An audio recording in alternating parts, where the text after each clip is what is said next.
fanons. Les fanons glanés, on les met dessus. Comme ça. Wow. Good.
Père, et du Fils, et du Saint-Esprit. Amen. La paix soit avec vous. Et avec votre esprit. Chers amis, voilà que nous sommes rassemblés nombreux dans l'Église, même en dehors de l'Église, parce qu'elle n'est pas assez grande pour nous contenir tous dans ce jour de fête des confirmations. Ce n'est pas une messe ordinaire. En effet, au cours de cette messe, ceux et celles qui s'y sont préparés vont recevoir le sacrement de la confirmation. Alors ils se sont préparés et votre présence à vous tous, eh bien, leur fait comprendre une chose qui est essentielle, c'est que vous êtes là auprès d'eux pour prier avec eux, pour prier pour eux. Ils comprennent de cette manière qu'ils peuvent compter sur vous. Mais aussi, votre seule présence leur fait passer un autre message. C'est que désormais, au sortir de cette célébration, ils seront confirmés. Ce ne seront plus seulement des confirmants. Et à ce moment-là, eh bien, ils devront prendre les uns et les autres à la mesure de leurs possibilités, dans les responsabilités de la vie, de la communauté chrétienne. C'est-à-dire que nous tous ensemble, nous voulons pouvoir compter sur eux. Et puis c'est un moment important pour moi, comme évêque, comme responsable de transmettre la parole de l'Évangile, non pas tout seul, mais avec les prêtres, avec les diacres, avec les catéchistes, avec les catéchètes, avec les parents chrétiens, tous ceux et celles qui, à un titre ou à un autre, savent que eux aussi, ils ont reçu cette parole, non pas pour la garder jalousement pour eux, mais pour la transmettre, pour la partager. Alors, au début de cette messe, humblement, nous nous reconnaissons pécheurs devant Dieu, parce que c'est la vérité. C'est ce que nous redisons souvent dans la prière, que nous sommes de pauvres pécheurs. Et c'est vrai, mais ce n'est pas quelque chose qui nous désespère, parce que ce qui est plus important, c'est que le Seigneur nous a aimés. C'est que le Seigneur est notre Sauveur. C'est qu'il a estimé que malgré nos faiblesses, malgré nos péchés, comme pour les disciples, eh bien, nous valons la peine d'être sauvés. C'est donc son regard qui change tout. Parce que, comme disait déjà l'Ancien Testament, nous avons du prix aux yeux de Dieu. Humblement, nous demandons au Seigneur de nous prendre en pitié.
Miséricorde, qu'il nous pardonne nos péchés et nous conduise à la vie éternelle.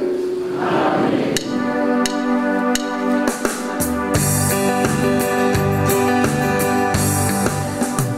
Alléluia.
Accomplis pour nous, Dieu notre Père, ce que tu as promis dans ton amour.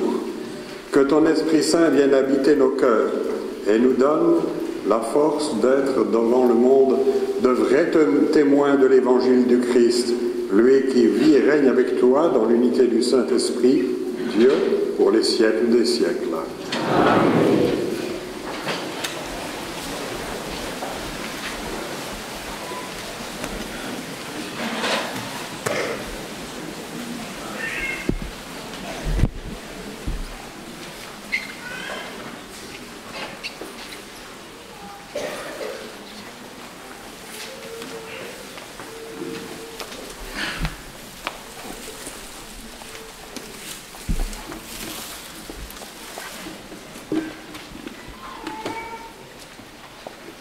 Lecture du livre du Deutéronome. Moïse disait au peuple, « Tu craindras le Seigneur ton Dieu tous les jours de ta vie, toi ainsi que ton fils et le fils de ton fils. Tu observeras tous ces décrets et ces commandements que je te prescris aujourd'hui, et tu auras longue vie. Israël, tu écouteras, tu veilleras à mettre en pratique ce qui t'apportera bonheur et fécondité dans un pays ruisselant de lait et de miel, comme te l'a dit le Seigneur, le Dieu de tes pères. Écoute, Israël, le Seigneur notre Dieu est l'unique. Tu aimeras le Seigneur, ton Dieu, de tout ton cœur, de toute ton âme et de toute ta force. Ces paroles que je te donne aujourd'hui resteront dans ton cœur. Parole du Seigneur. Nous rendons grâce à Dieu.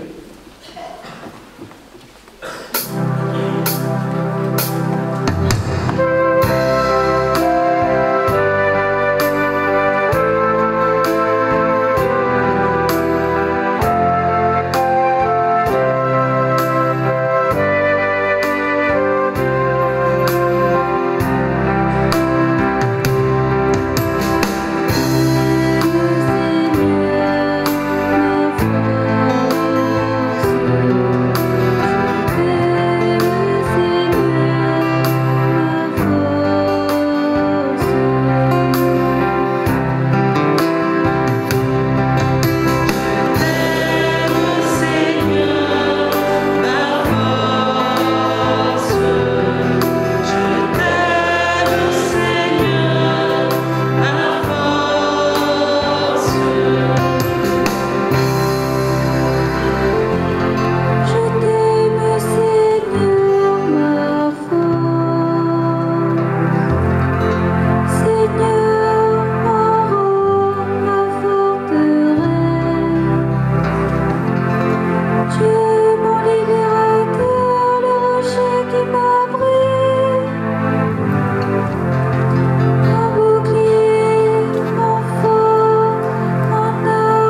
Dans l'ancienne alliance, un grand nombre de prêtres se sont succédés parce que la mort les empêchait de rester en fonction.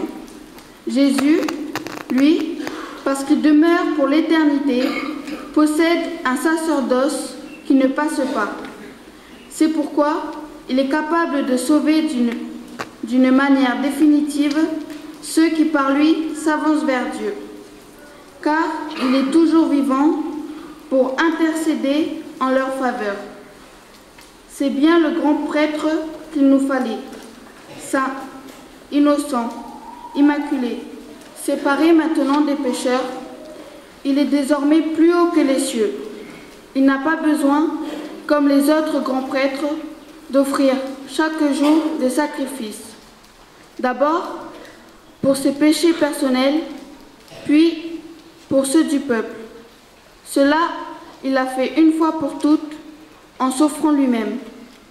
La loi de Moïse, établie comme grand prêtre des hommes remplis de faiblesse, mais la parole du serment divin, qui vient après la loi, établie comme grand prêtre le Fils, conduit pour l'éternité à sa perfection. Parole du Seigneur.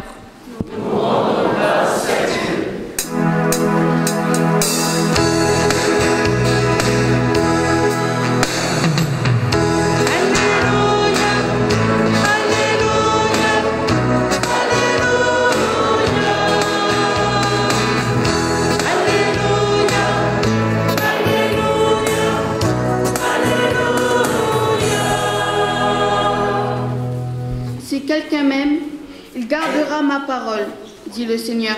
Mon Père l'aimera et nous viendrons vers lui.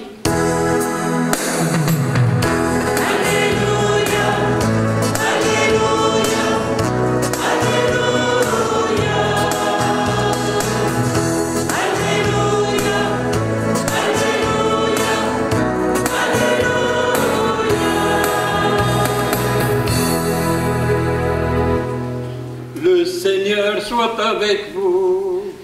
Et avec notre esprit. Évangile de Jésus-Christ selon saint Marc. Gloire à toi, Seigneur. En ce temps-là, un scribe s'avança vers Jésus pour lui demander: quel est le premier de tous les commandements? Jésus lui fit cette réponse: voici le premier. Écoute Israël, le Seigneur notre Dieu est l'unique Seigneur. Tu aimeras le Seigneur, ton Dieu, de tout ton cœur, de toute ton âme, de tout ton esprit et de toute ta force.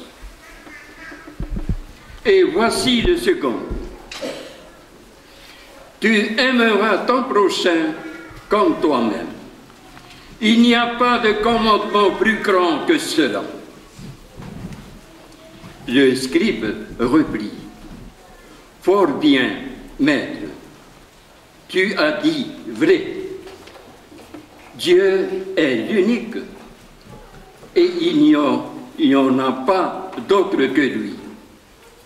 L'aimer de tout son cœur, de toute son intelligence, de toute sa force, et aimer son prochain comme soi-même. Vaut mieux que toute offrande d'holocauste et de sacrifice.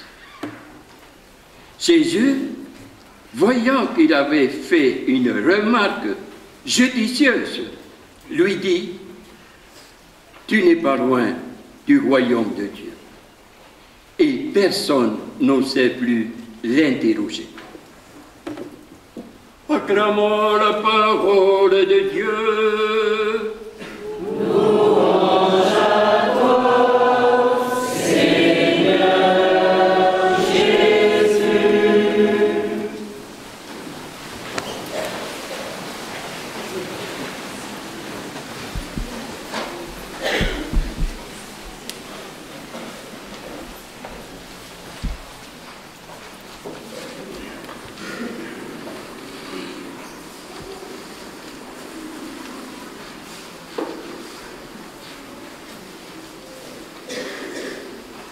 n'es pas loin du royaume de Dieu.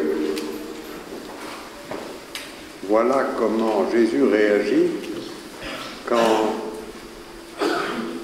celui qui l'a interrogé reconnaît et répète ce qui était connu déjà de tous les Juifs pieux de l'Ancien Testament. C'est ce qui est écrit au chapitre 6 du Deutéronome. Tu aimeras le Seigneur ton Dieu, il est l'unique. Tu l'aimeras de tout ton cœur, toute ton âme, toute ta force. Et le second commandement qui va avec et qui est inséparable, tu aimeras ton prochain comme toi-même. Voilà ce double commandement qui est en fait un seul commandement, puisque Jésus nous a montré que dans sa vie, eh bien, aimer Dieu son Père, aimer l'humanité qu'il vient sauver, cela, c'est dans un seul mouvement. Alors aujourd'hui, eh bien, nous célébrons le sacrement de la confirmation. La confirmation, c'est un moment important dans la vie chrétienne pour chacun, pour tous ceux qui ont reçu le baptême. Quelquefois, ils ont reçu le baptême quand ils étaient encore de tout petits enfants. Parce que, suivant l'exemple qui est donné dans les Actes des Apôtres, eh bien, on nous dit que dès le début de l'Église, certains se convertirent et ils furent baptisés eux-mêmes et toute leur maison, c'est-à-dire toute leur famille. L'idée était qu'il ne fallait pas laisser à l'écart les petits-enfants de ce qui était considéré comme le plus important, le cœur dans la famille, de ce qui unissait la maison. Mais cela dépend de l'histoire de chaque personne. Et si pour beaucoup, en particulier des confirmants d'aujourd'hui, eh bien, ils ont été baptisés quand ils étaient petits, quand c'est leurs parents et marraines, qui ont répondu pour eux, pour les représenter, tant qu'ils n'étaient pas encore en mesure de répondre pour eux-mêmes. Mais aujourd'hui, c'est eux qui vont être questionnés tout à l'heure. Et c'est eux qui vont dire ce qu'ils veulent et ce qu'ils croient. Car personne ne peut remplacer la liberté de la personne. Autrement dit, voilà que ceux qui vont être confirmés, eh bien, ils prendront pleinement à leur charge ces paroles, ces engagements, en pleine liberté, car ils sont assez grands pour le faire eux-mêmes. C'est une chose qui n'est pas facile, parce que être chrétien, être libre, reconnaître la vérité, c'est quelque chose qui ne va pas de soi. Et dans notre monde actuel, nous savons encore plus, peut-être que d'autres époques, que le mensonge circule dans le monde. On répand des choses qui ne sont pas la vérité. On répand des mensonges. Et dans l'Évangile, on sait bien qui est le père du mensonge. Dans l'Évangile, on dit le père du mensonge, c'est Satan. C'est le diable. C'est une manière de disperser le troupeau qui doit essayer de suivre celui qui est le bon pasteur, celui qui nous conduit à la vérité tout entière. Et comme toujours, nous devons nous souvenir qu'il n'y a que la vérité qui rend libre. Les confirmants d'aujourd'hui, ils se sont préparés depuis des années par la catéchèse, mais ils se sont préparés plus particulièrement ces derniers temps avec un temps de retraite, de récollection. Et ils ont été accompagnés par des chrétiens plus anciens, plus expérimentés, et qui pouvaient les guider. Car c'est ainsi que la bonne nouvelle de l'Évangile se transmet. Celui qui n'a pas eu l'occasion d'entendre la parole de l'Évangile, eh bien, il ne peut pas la mettre en pratique. Celui qui l'a entendu, il l'a entendu parce que quelqu'un lui a dit, éventuellement quelqu'un lui a expliqué, s'il fallait expliquer davantage. Et ça veut dire qu'une chose est essentielle pour que la bonne nouvelle de l'Évangile se transmette, eh bien, il faut qu'elle trouve des témoins, c'est-à-dire des gens qui sont capables non seulement de l'expliquer, mais aussi de la mettre en pratique. Parce que si on écoute une parole et qu'on ne la met pas en pratique, eh bien, il y a une différence entre ce que nous disons et ce que nous faisons, et ça veut dire que le mensonge est quelque part à l'œuvre dans notre vie. Si au contraire, nous essayons toujours et davantage de mettre en conformité la parole que nous proclamons et notre manière d'agir, eh bien, nous sommes à la recherche, en marche vers la vérité. J'ai pu constater par moi-même que les confirmants que nous avons devant nous aujourd'hui, eh bien, ils ont réfléchi à cela, et en particulier en écrivant une lettre à l'évêque. Toutes ces lettres, elles me sont parvenues. Je dirais toutes, peut-être sauf une, qui m'est arrivée tout à l'heure, et que j'ai lue juste au moment où je me préparais pour le début de la procession. Ça veut dire que toutes ces lettres, je les ai lues. Et je veux remercier les confirmants de m'avoir écrit. Parce que dans leurs lettres, ils expriment avec leurs mots, à leur manière, quelquefois en décorant leurs lettres à leur façon, ils expriment ce qu'ils vivent dans cette confirmation.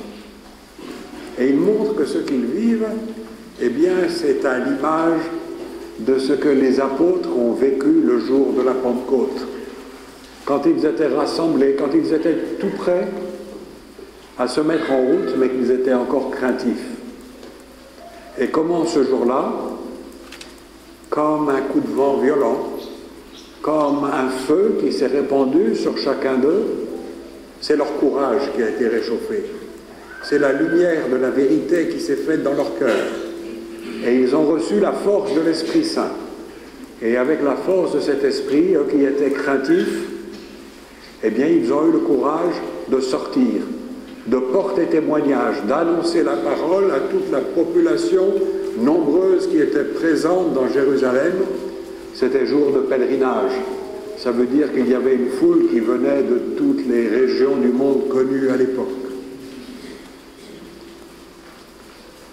Les confirmants, donc, se sont préparés et ils ont exprimé avec leurs mots ce qu'ils vivaient, ce qu'ils allaient vivre dans leur confirmation.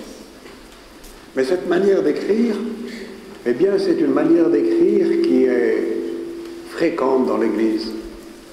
Parce qu'ils avaient lu, par exemple, la lettre que moi-même, comme évêque, eh bien, j'envoie à tous les confirmants.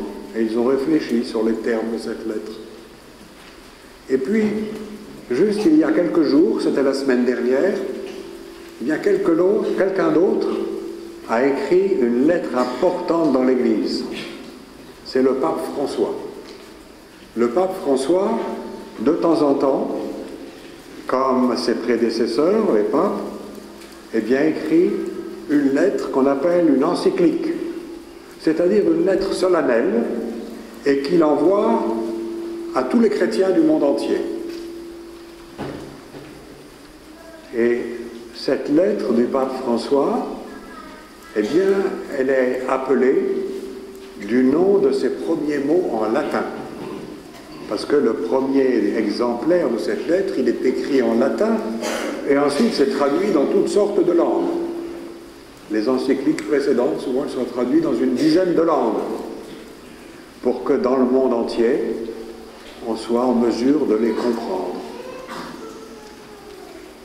Les termes latins qui commencent cette lettre, eh bien, c'est justement des termes que j'ai utilisés tout à l'heure en commençant à vous parler. En latin, dilexit nos. Je traduis, il nous a aimés. Et cette lettre, Elle est sur un thème qui précisément vous intéressera ici dans la paroisse d'Auteuil. Cette lettre, son thème est précisément la dévotion au Sacré-Cœur. Sacré-Cœur, c'est le patronage de l'église où nous sommes, l'église d'Auteuil. C'est le patronage de l'église de Païta. C'est le patronage de l'église de Bourail. C'est aussi le patronage d'une congrégation des frères du Sacré-Cœur. C'est aussi le patronage d'une association, une confrérie, la confrérie du Sacré-Cœur, que certains d'entre vous connaissent bien. Ce thème du Sacré-Cœur, c'est une manière d'exprimer l'amour de Dieu pour chacun d'entre nous. Dilexit nos, il nous a aimés.